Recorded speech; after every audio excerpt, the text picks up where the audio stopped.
Thank you, Mr. Chairman. Thank you, Madam Secretary. It's been a real pleasure working with you and your staff on this very important topic of border security. Let me start with the waiver provisions as inquired by Senator Lee. It's my understanding that there is no waiver for an aggravated felony, or a felony, or a national security problem, that those three areas are not waivable. Is that correct? That's my understanding as well, Senator. And I think the waiver he's talking about is in other areas, and again, I think that's good to know that there is some discretion, but not in these areas. Now, about what we're trying to accomplish here, how much money have we spent on border security since 2005 or 6? Billions. Okay, multiple billions. Yes, sir. I think we have 21,000 Border Patrol agents down at the border now. 21,370, I believe, is today's count. I think we've doubled that. That's doubled what we had in 2005 or 2006. Is that correct? At least doubled, yes. At least doubled. And this bill adds 3,500 more. Is that correct? Well, it adds 3,500 more CBP officers. Okay. Yes, it does. Okay, it adds more people to help secure the border. Yeah, who are stationed at the border. They may be at ports, not necessarily between ports. But to enforce border security. Yes, indeed. Okay, so we've doubled the number of Border Patrol agents since 2005 and 6. This bill, we're adding 3,500 more Customs and Border Patrol officers to help secure the border. Under this bill, we're also trying to achieve a 24-hour day, 7-day-a-week presence, situational awareness at the border by having more unmanned aerial vehicles. Is that correct? Yes, and I would mention there that I would include not just UAVs, but also different kinds of sensor and radar systems that work better in partial areas of the border. And we're going to spend $3 billion, I believe, on carrying out the border enforcement strategy. The initial phase, yes. Initial phase, $1.5 billion to try to complete the fencing.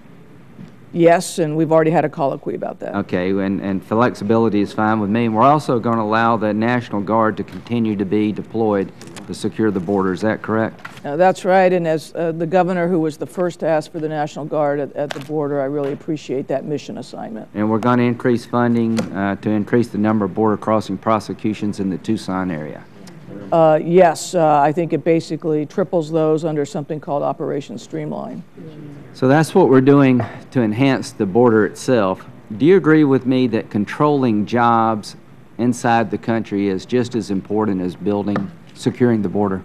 Oh, at least as important. As I've testified several times, that magnet of illegal labor is a major driver of illegal migration. So dealing with the worker side of this, so very important. 11 million are coming for employment.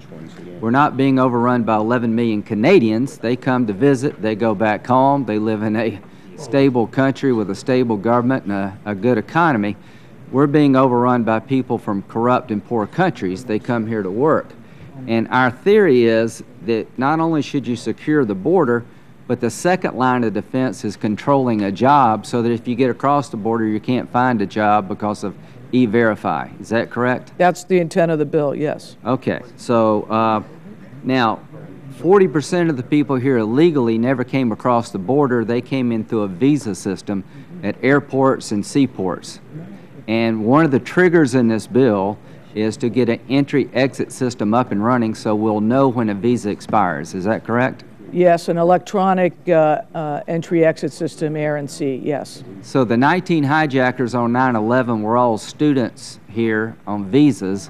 Their visa expired and the system did not catch that. Is that correct? That's correct. There are a number of ways that those hijackers would be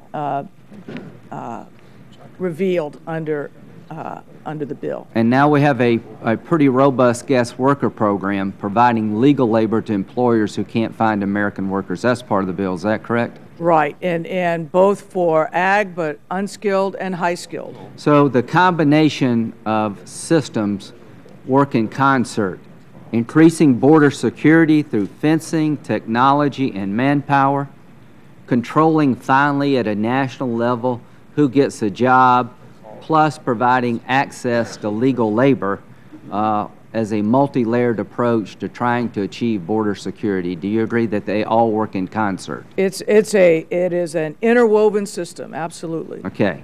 And if we can make it better, let's do it. One last question. You said, I think, to Senator Grassley that the older brother, the suspect who was killed, when he left to go back to Russia in 2012, the system picked up his departure but did not pick up him coming back. Is that correct? That's my understanding, and I can give you the detail in a classified setting, but I think the salient fact there, Senator, is that the FBI text alert on him at that point was more than a year old and had expired. Well, the point I'm trying to make is after having talked to the FBI, they told me they had no knowledge of him leaving or coming back. The name was misspelled, so I would like to talk to you more about this case, how this man left, where he went, and when we say there was no broader plot here, I just don't know how in the world we know that at this early stage. And as to the person giving information, suspect 2, the 19-year-old, I would imagine he's going to tell us that his brother was the bad guy and he was a bit player and this wasn't that big a deal. I would be shocked if that's not the information received from the suspect.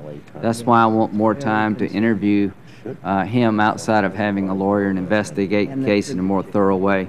So If I might, Senator, as you know, this is a very active, ongoing investigation. All threads are being pulled. My understanding is there will be a classified briefing for the Senate. I look forward to hearing it. Thank you.